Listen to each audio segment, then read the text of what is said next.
On with our first panel discussion.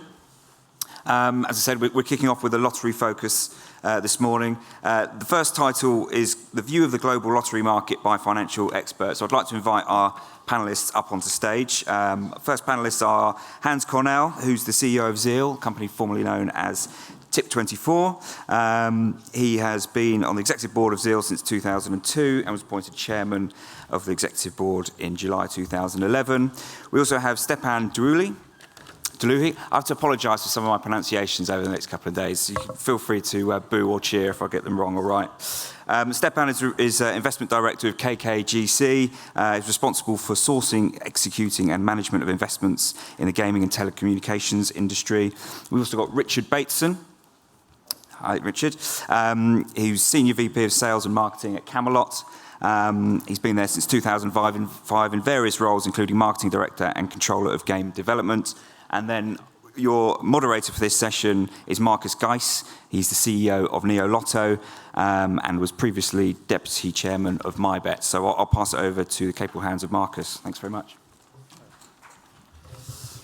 Yeah, thank you.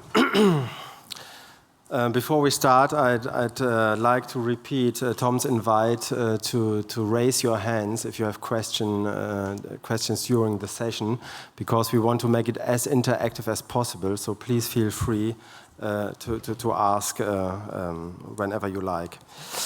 I think in the lottery world, we have quite an interesting situation right now, because apart from all the state operators that are running their lotteries, we have a lot of interest from financial investors that invest into the state lotteries.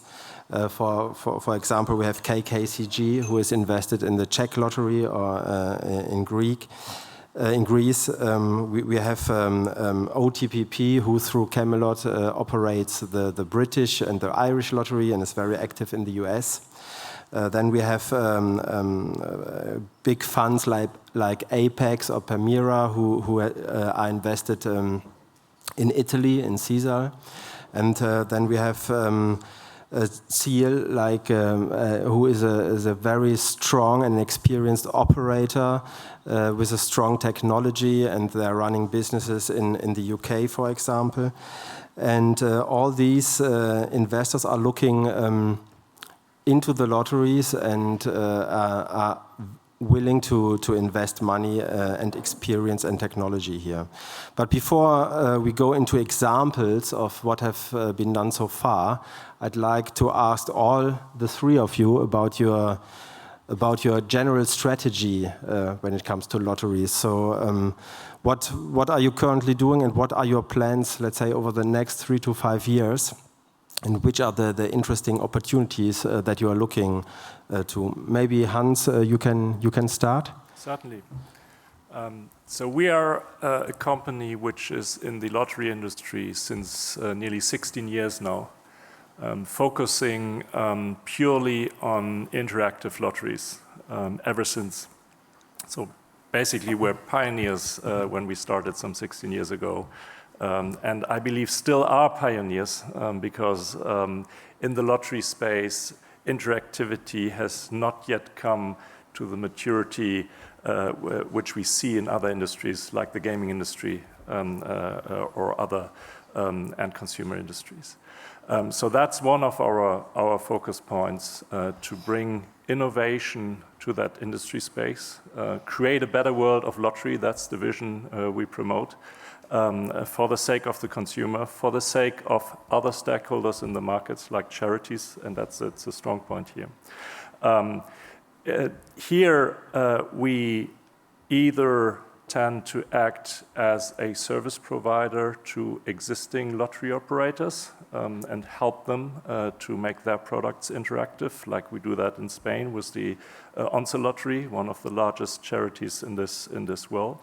Or we build those innovations on our own or invest in those, like we did in UK with a company called Geonomics, who invented a play where you bet on places rather than on numbers.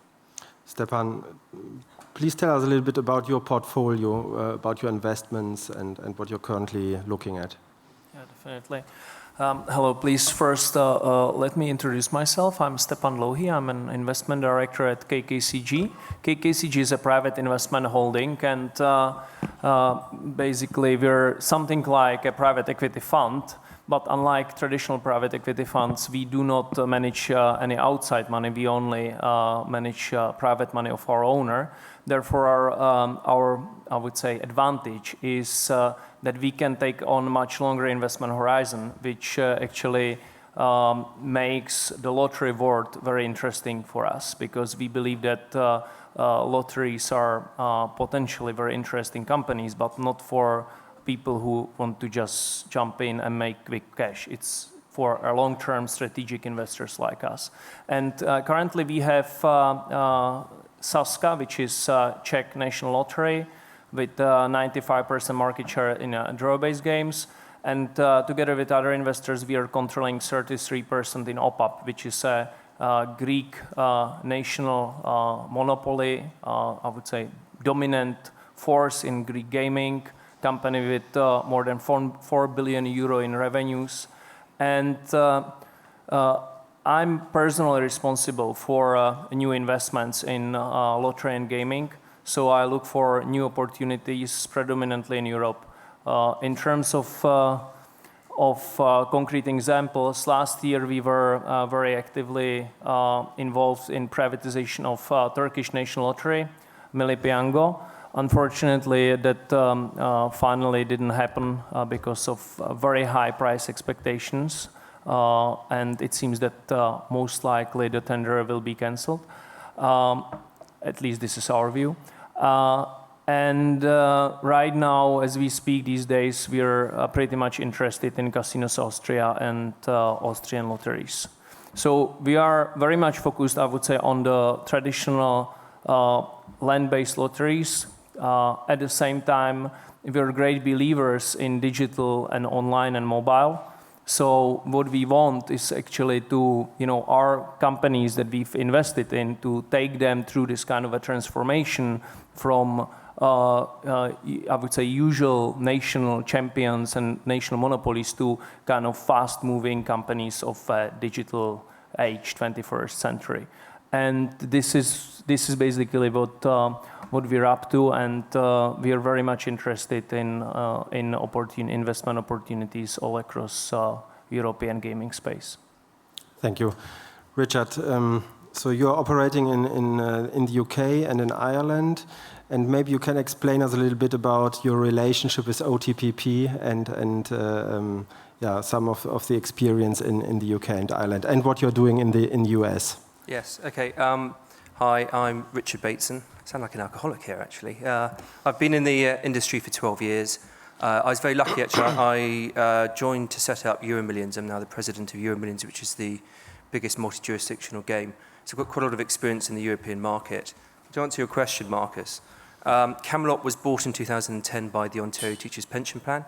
It's a $150 billion private pension fund designated for the teachers of Ontario. And they bought us for two reasons. They liked Camelot as a brand name. They thought it was a name they could take into other markets. And they saw lottery to be a great cash-generating business. So we, in the UK, have a 10-year license, which was given an extension 2 years ago. So that runs out in 2023. In Ireland, with the Ontario Teachers, we took the lottery concession for 20 years, giving an upfront payment of 405 million euros. Now, I'm sure we'll go into investments and everything else, but I suppose my role here is probably somewhere between both Hans and Stefan on the basis that we're owned by a private fund, but we're also an operator of a lottery and in the UK and Ireland. What does that mean? It means that we actually have the opportunity to invest into our lottery like no other public lottery could do. One of the things I've seen from afar with KKCG and Sazka is the developments they've made into mobile, for example. One of the areas that I think the lottery industry is really grappling with at the moment is what will they do with multi-channel, what will they do with mobile, how can they actually have a better direct presence and a more meaningful relationship with their players. Today, in a vendor-constrained environment where you have an oligopolistic supplier set, technology is not at the forefront of what we do. yet we've got a burning platform, because actually what we're finding is that the number of players playing traditional lotteries are falling, and part of the reason for that is we're not accessible enough. So whether or not that's Lottovate or whether or not that's anyone else here who is looking at trying to increase distribution and become more digital and focus, the lottery industry does need to focus in on that. So I suppose that's going to be one of the big themes. Thanks a lot. So when you took over the lotteries, for example, in the Czech lottery, what were the biggest challenges you faced, and what did you do to overcome it? Yeah, Sazka was a bit of a special case because actually we bought it out of a bankruptcy.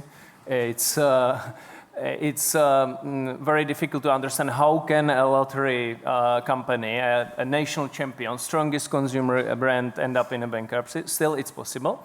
It was basically a pure mismanagement. Former management had embarked on a project of building a huge sports arena, and basically wanted to repay the construction with huge budget overruns from the cash flow of Sazka, which was not possible at the end of the day. So we came in actually very opportunistically, and here I must say that I definitely feel that we are, as KKCG, very much newcomers to the gaming world, because our story with gaming became as an opportunistic investment into non-performing loans of Sazka. Yeah? We were buying at a discount, but we were courage enough to take a big position and then buy out Sazka out of the bankruptcy. We came in, and of course, because of the situation, we first needed to do a kind of a, quickly fixing the basics and the situation, basically sending in a team of our, I would say, turnaround experts who cleaned up the house. But then later, because we decided that we would like to spend more time in gaming, and we now consider it as a kind of one of the strategic pillars of our business, we basically brought in a new management team, which is now led by former CEO of T-Mobile Austria, Mr. Robert Chvátal. And we started to build Sazka's business into new areas, new services like payment processing services, Sazka Mobile, which is virtual mobile operator. We're exploring and developing digital entertainment hub, which shall be hopefully soon started once the legislation will allow. So we are now very much focused on long-term growth of the business. Okay. And I think you didn't buy the Irish lottery from the bankruptcy, but you still had to pay a lot of cash upfront, if I remember it right. So what is the biggest challenge in Ireland? I just wanted to reflect on one thing, actually. The KKCG study, I think, is a really good reason why privatisation is important. Because the one thing that KKCG did was they did a turnaround at Sazka, and they brought in a brand new management team, and Robert and his team are very, very good. I think one of the things that I've seen in the industry recently is that talent is now being attracted in, and it's going to make for both better propositions to players, but also better investments for those companies investing. To answer your question, in Ireland, I suppose the bankruptcy was probably slightly different. One could argue that the state was bankrupt, or at least going through some very firm austerity measures. So when we took over the Irish concession, actually we did it against the backdrop of a vendor who had been in the business with An Post National Lottery since its existence back in 1987. And we found that there's a lot of resistance actually from quite a lot of the people working with that vendor at the time.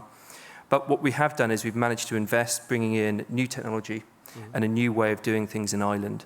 And we're still going through that transition today. But we found a lower cost base. Service levels are exactly what they should be.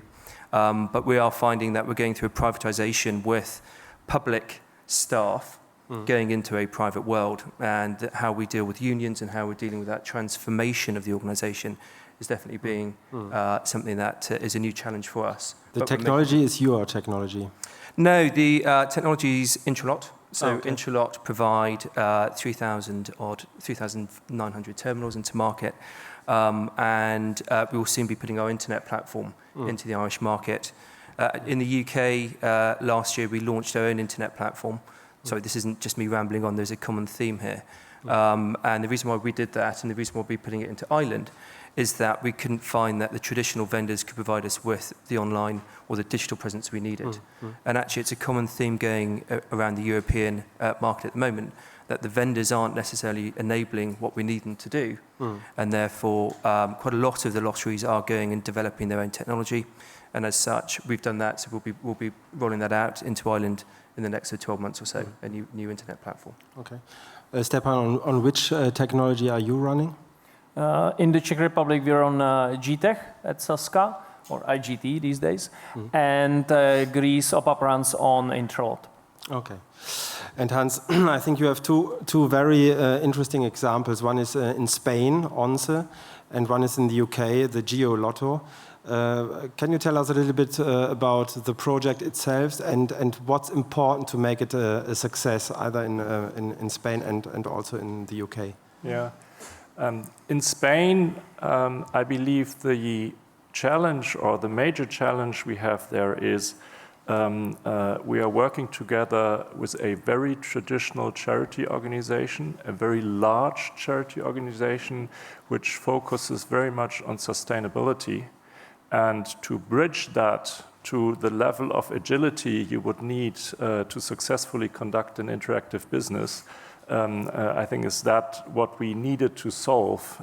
It took us quite a while, and at the end of the day, it works very much through a trustworthy relationship which needs to be built up front to be able to provide then a platform where we can make use of our capabilities of bringing products to interactive channels, which was successful in the end, and which we build on right now.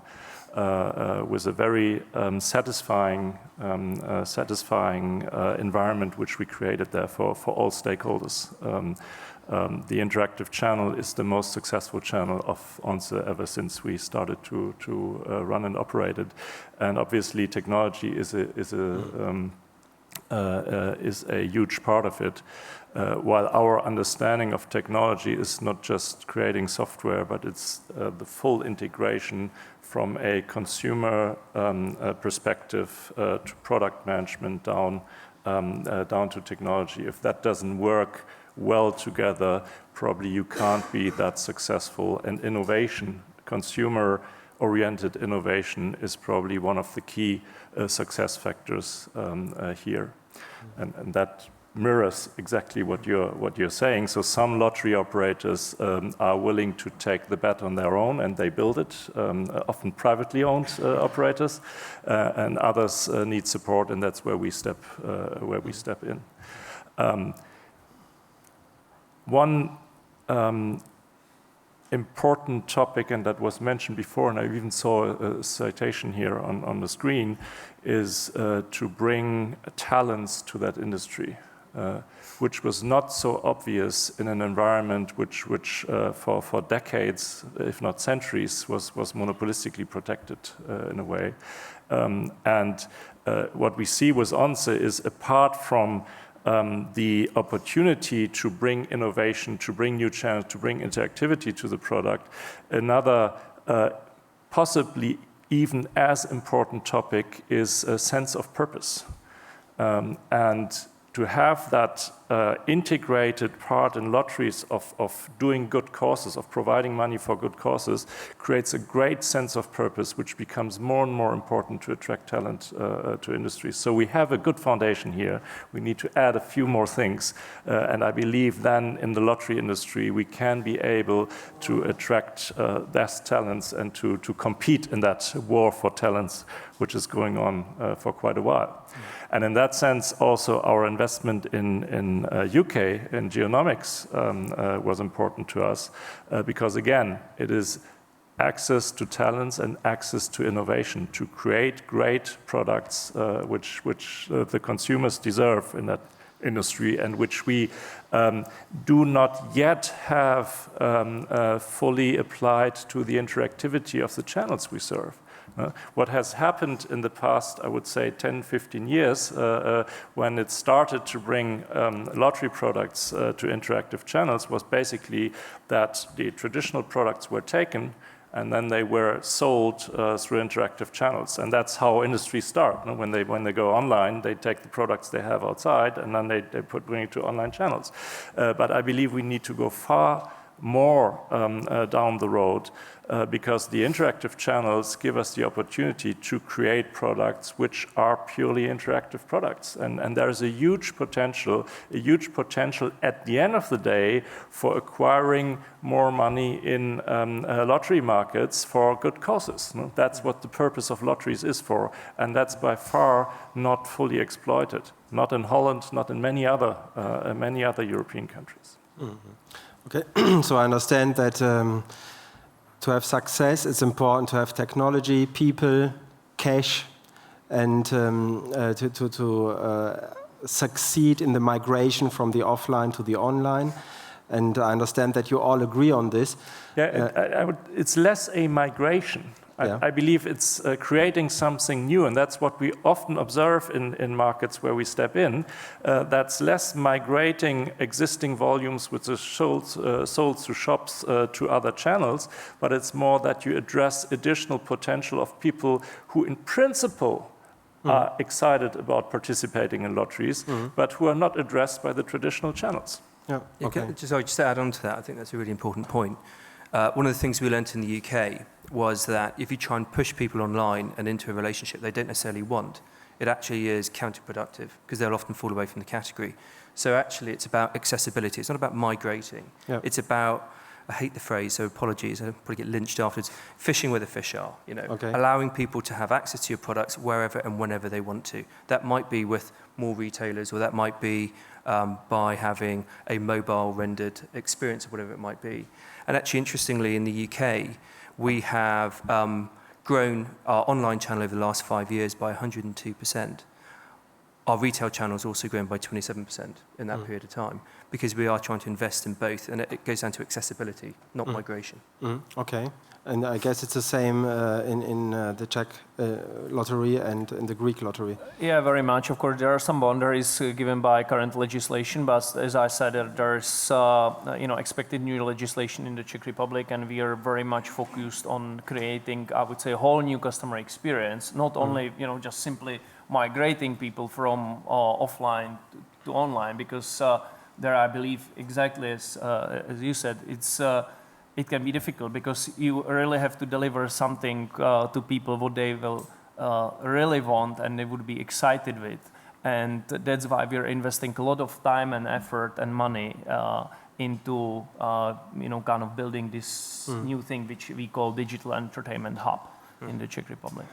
So it's not about migration but customer access. So.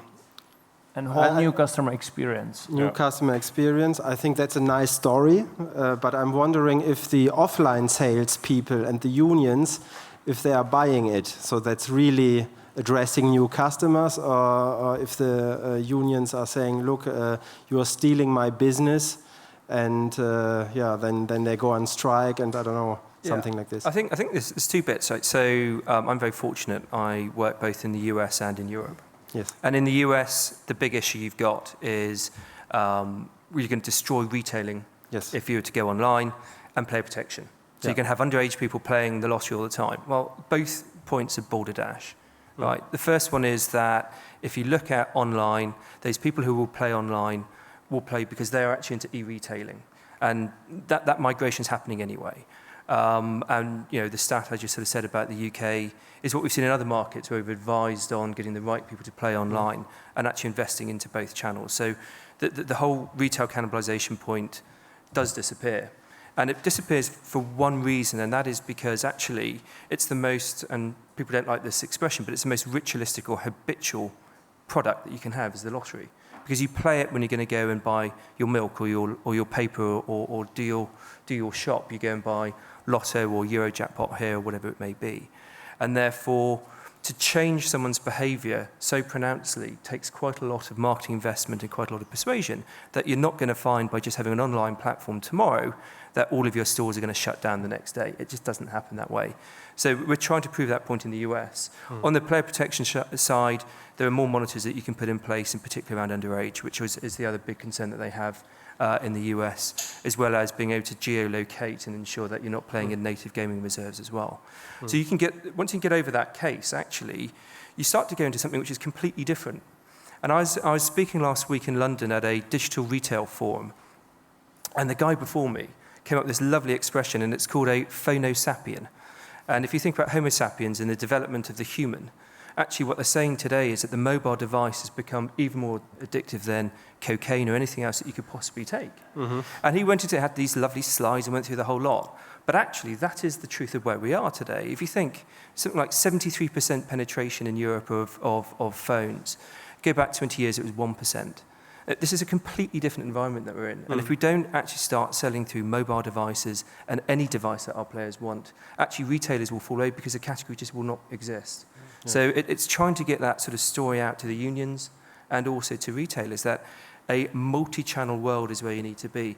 Let's try and get an ecosystem in place where you can actually get players to go back into store if you have that relationship with them and have that meaningful relationship. So I think actually the responsibility is we've got to get this dialogue sorted. Right. And as an industry, we need to start to talk more consistently about the benefits to retailers of online. Okay. Sorry, And it goes even further because exactly what you say, not only that it is about accessibility through diverse channels, but if people are on the mobile the whole time, what are they doing there apart from work maybe? And that's gaming. And the threat of a gaming industry, which becomes highly distractive to people who typically would participate in lotteries, that's something where we need an answer in our industry. And that's something where we aim for. And that's what I mean when I say we need interactive lottery products to make a point towards a trend where our consumers, possibly in future, will be distracted in other channels, in other games, also in other products. Yeah, and I must say that we at KKCG very much believe in a kind of a combination, coexistence of retail world and interactive world, because shops will just not cease to exist, and especially in some countries, maybe it's more importantly in Southeastern Europe, for example, in Greece. It's not only about going into a shop and buying a lottery ticket.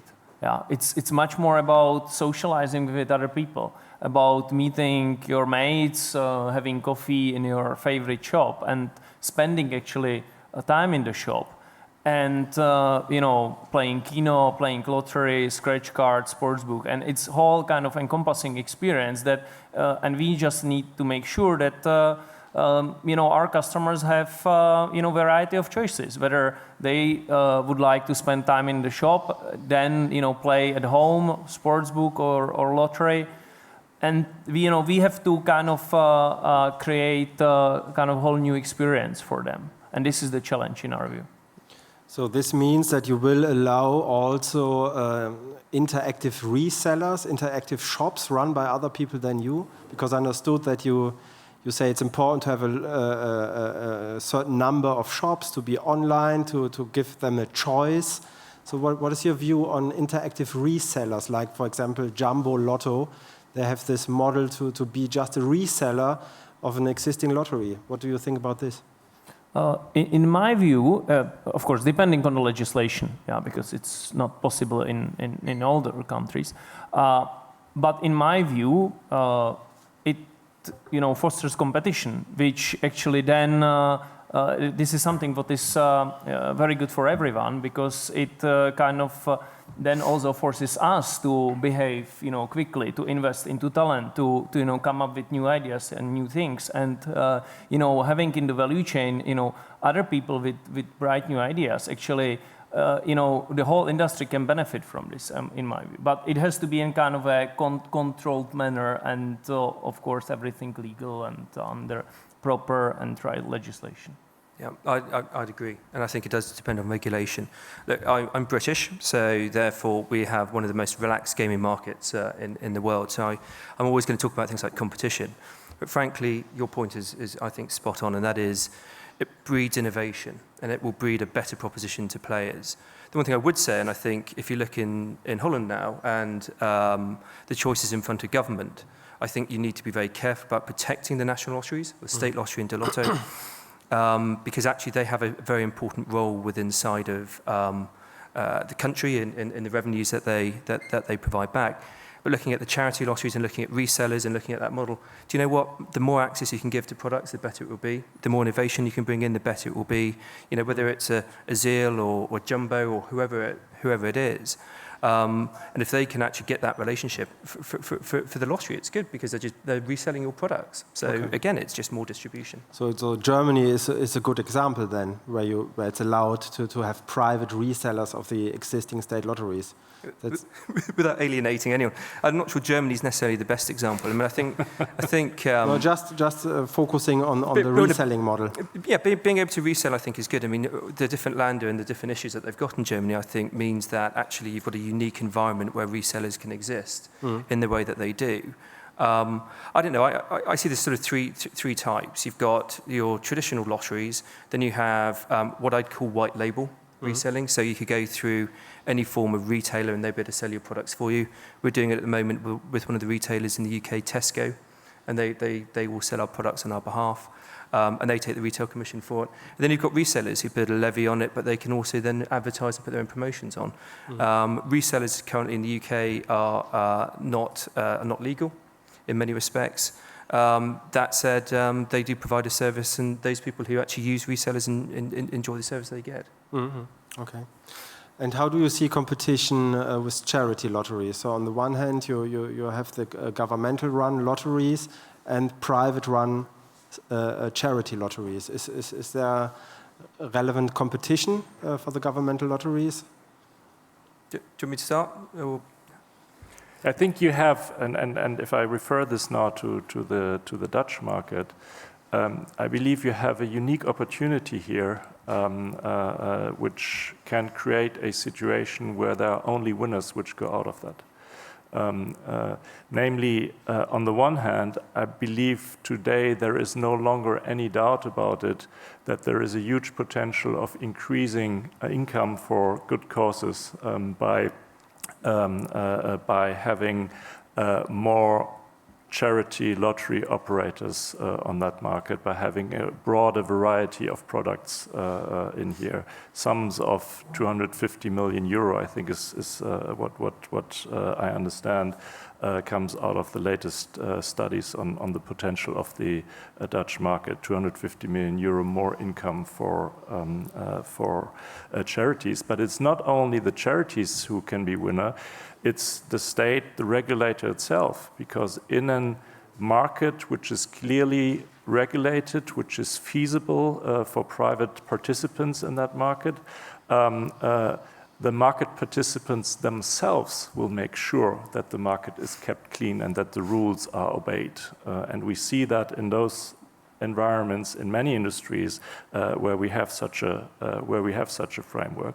And and there is a lot of investment, potential investment money from many market participants who are willing to spend and to invest here. Not like if I look at Spain, it is not only that we are a service provider to Once, it is that we are investing ourselves. So we are doing marketing, customer acquisition on behalf of Once with our own money. So and we saw other examples here on the panel who are willing to bring money into a clearly regulated market. And at the end of the day, it's also for the sake of the consumer, to provide the consumer those services and those products that she or he deserve.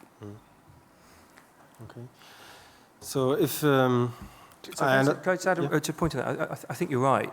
I mean, interesting, the lottery team are here in front of me. I think I can see from your badges. Well, you probably have a view on this yourselves.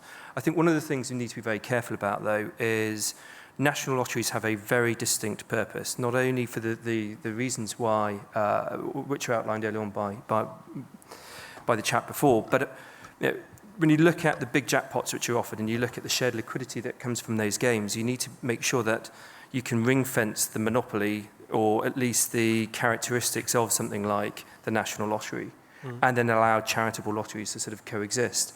We've seen it going slightly the wrong way in the UK, where something called the Health Lottery has been set up, and we have charitable lotteries in the UK, they're called society lotteries, and there are certain restrictions on the size of prize that can be offered and the amount of revenue that they can take. And what the operator of the Health Lottery has done is he's just bought 50 different society lottery licenses, put the whole lot together, and tried to have a quasi-national lottery-style game.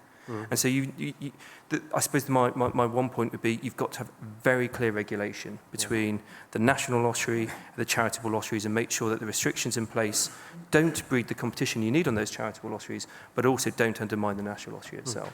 It's a really clear few sets of decisions, I think, that the Gaming Control Board are going to need to take here. Yeah. I mean, I would in particular look at to create a framework, and that again is a chance here in Holland, a framework which is compatible with higher ranked European rules. And not many jurisdictions in the gambling area have taken that opportunity as of today. And then to make sure that money for the core purposes of lotteries, namely for charitable purposes, that the income stream can be appropriately increased. I think that's what it's about, and there are many ways to do so and to make this clear.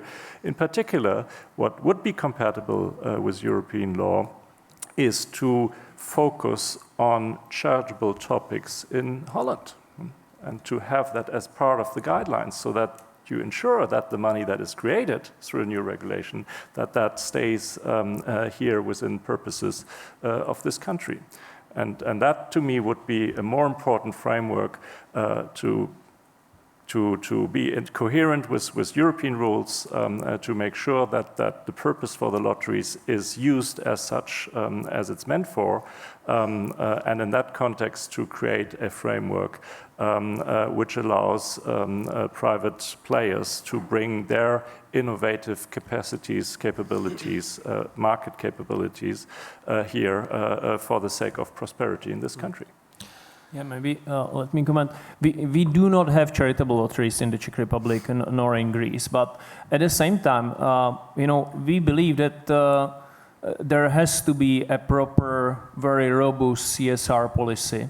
And in both companies, we support a lot of good causes, being it supporting sports, supporting disabled children, being it supporting cultural events and local communities. Even when we come from the kind of private investor point of view, we believe that for long-term success, you need to find a careful balance, between making your investment returns versus giving back money to the society and to the people and ultimately our customers. Because, as I said at the beginning, we are not here for a few years. We are here for long term, and we believe that this is the right recipe for success. And transparency is a big deal in that environment. No? In particular, people want to know where their money flows in. No? And that is a trend which becomes more and more apparent. And the more we go interactive, the more important it will be to make crystal clear what the process of distribution and what the good causes are which are addressed through this instrument. I believe that should be integral part of a legislation. No? That's a chance to introduce this. Mm-hmm. Okay, I have one last question regarding the competition between lotteries and other gambling products. So what do you think, a national lottery, should they focus on the lottery product only, or should they also sell sports betting, casino games, bingo, and all the other games that are available? What's your opinion here? Just looking at the guys down here to see what they want to do. I think it depends on your market, doesn't it, really? I mean, for the UK National Lottery, we have a clear blue water between us and the gaming market. And that's what we market. We market ourselves as being very distinct and very different. And we were set up in 1994, so we're 21 years old. And as such, we are held in a very different regard to lotteries, some of the lotteries in Europe. Here, why shouldn't the National Lottery... why shouldn't they go into sports betting, casinos, the whole lot, if they can? I think the only thing you need to do from a regulatory point of view is making sure that that's not undermining the national lottery side, i.e.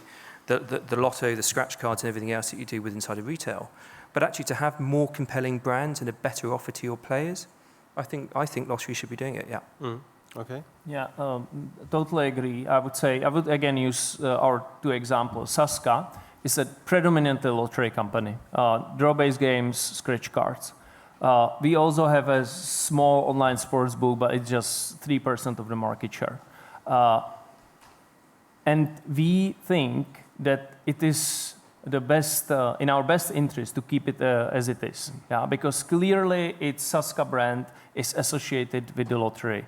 And we believe that this is the right positioning for the Czech Republic. On the other hand, if you look at Greece, you know, this OPAP is a whole conglomerate of products. It has a huge sports book, yeah. And of course, there the situation is different, and the brand is you know, associated not only with lottery but also with other products. And of course, then you want to, you know, invest into product or other products as well. So I very much agree that this really depends on the market and the situation and brand perception and you know, your willingness to invest into new areas of business. Yeah. Our experience is rather that the consumers who are in lottery products have very little overlap, in particular with sports books or poker plays, etc. And even if you would go further to a casino offering, that would not only distract but rather irritate consumers who play the lotteries. That's what we experience, because this is so far away from kind of this trustworthy relationship you build being a lottery and having a lottery brand, that it is rather dilutive than it's helpful. So that's one reason why we always stayed with the lottery area and never touched other topics. It's a really interesting point, though, because if you are going to go into it, you need to ring-fence the brand that is the National Lottery away from your casino or sports betting. So you can offer it, but make sure they're very distinctive propositions. In the UK, 25% of our scratch card players actually play gambling products. So we know that that's probably the most susceptible category we've got. Out of the rest of our games that we have, no, they don't. They see the National Lottery as a flutter, as they say, whereas they see sports betting as gambling. Two very different exactly, things. So I agree. Exactly. It's fully mirrors. And then it would be a completely different business. No? You can own it, but the synergies, what we see, are pretty low. Yeah, and I think, you know, when you're looking at the player account as well, there's a process going on in North America at the moment, and we're advising on how they should deal with the player account between a sports player account and a national lottery player account, or the lottery player account. And actually, because of the net revenue benefit you get from lottery, because it's more profitable over and above sports, you need to be very careful that you're not cannibalizing your own money. Right. Yeah. Thank you. So So, yeah, go on. Sorry. yeah, I just wanted to ask if we have some questions from the audience. Do we have a microphone or?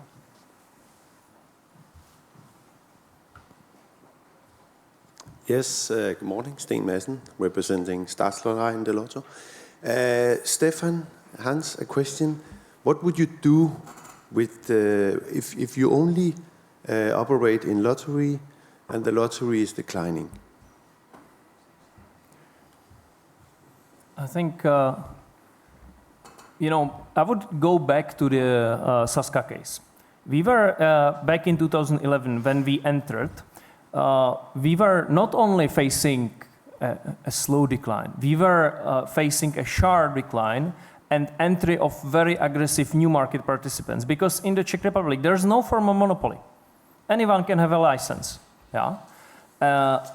And you know, we've introduced with the new management team that we quickly brought in, you know, we kind of very much introduce, I would say, we refocus the whole company towards its core business, towards its limited number of core games, and towards control over distribution network and brand new marketing campaign, which entailed ice hockey megastar Jaromír Jágr, which is kind of Beckham in the Czech Republic.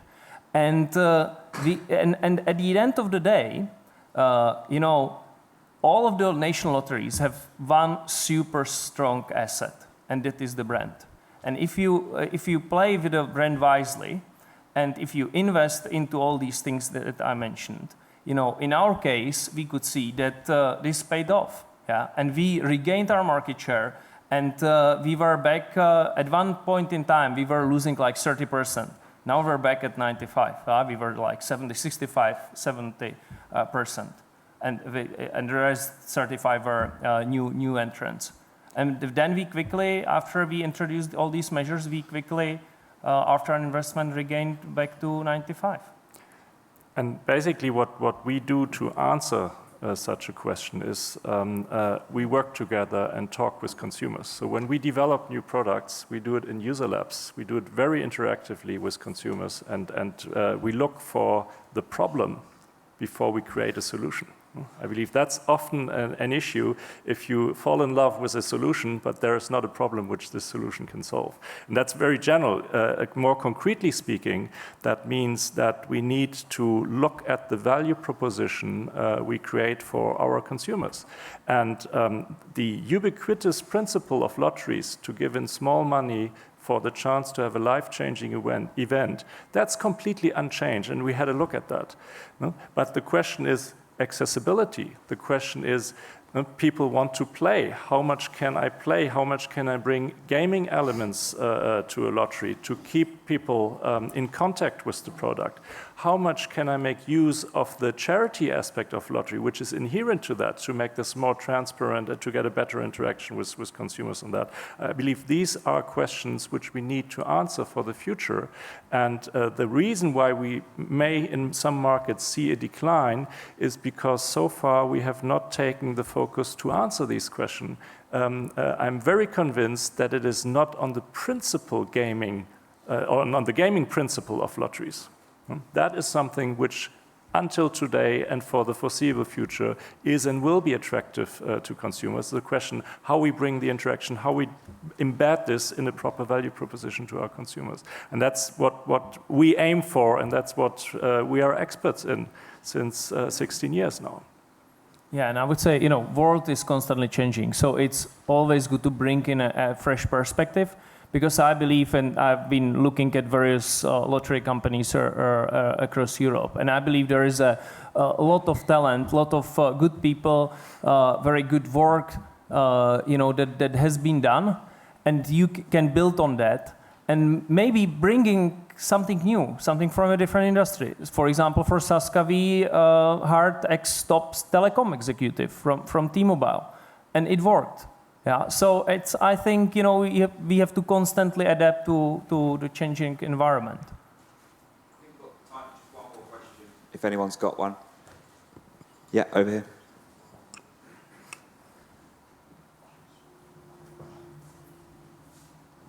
Hello, Morten Ronde from Doga in Denmark. Stepan, is it fair to say that with your experience from the Czech Republic and Sazka, that competition in the Czech Republic between lottery operators created better products and better revenue for the state and kept you as an operator sharp? Yeah, definitely. I mean, everyone can enter. There are no high barriers to entry. I mean, of course, there are no formal barriers to entry. There is the brand, of course, that's barrier for entry, and of course the jackpot size. Yeah, but this keeps us, constantly, looking out there. What's around? How are the other markets doing? What is the best practice, mostly in Europe? And I think this is very healthy, actually. And there is one important topic that hasn't been touched upon during this discussion, and this is, I think, responsible gaming. Because sometimes you hear that private investors do not care about how much money people spend with lottery or with other gaming / gambling, and I can say this is not true. Yeah, because if you're like us, an investor with long-term horizon, you need to find a kind of strike this careful balance, between having satisfied and happy customers, and having satisfied a happy regulator, and ultimately being satisfied you as an investor. Yeah, and even for lotteries, this is, I think, very important topic that can't be underestimated for future, especially with the new, online and mobile and other interactive channels. No. Thank you then, and yeah, looking forward to the next sessions of the conference. Thank you very much.